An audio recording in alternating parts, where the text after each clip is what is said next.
The very word secrecy is repugnant in a free and open society, and we are, as a people, inherently and historically opposed to secret societies, to secret oaths, and to secret proceedings. We decided long ago that the dangers of excessive and unwarranted concealment of pertinent facts far outweighed the dangers which are cited to justify it. Even today, there is little value in opposing the threat of a closed society by imitating its arbitrary restrictions. Even today, there is little value in ensuring the survival of our nation if our traditions do not survive with it. And there is very grave danger that an announced need for increased security will be seized upon by those anxious to expand its meaning to the very limits of official censorship and concealment. That I do not intend to permit to the extent that it's in my control. And no official of my administration, whether his rank is high or low, civilian or military, should interpret my words here tonight as an excuse to censor the news, to stifle dissent, to cover up our mistakes, or to withhold from the press and the public the facts they deserve to know.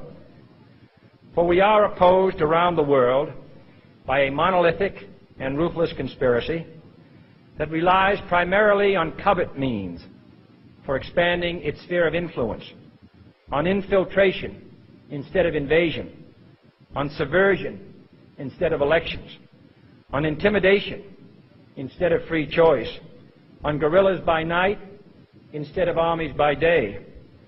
It is a system which has conscripted vast human and material resources into the building of a tightly knit, highly efficient machine that combines military, diplomatic, intelligence, economic, scientific, and political operations.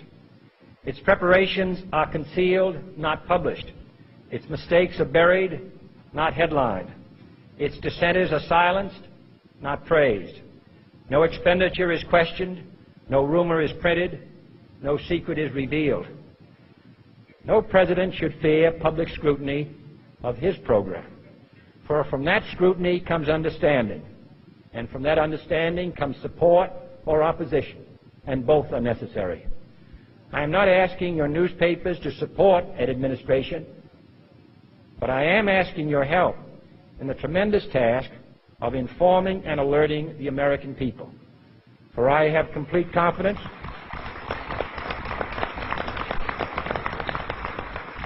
in the response and dedication of our citizens whenever they are fully informed.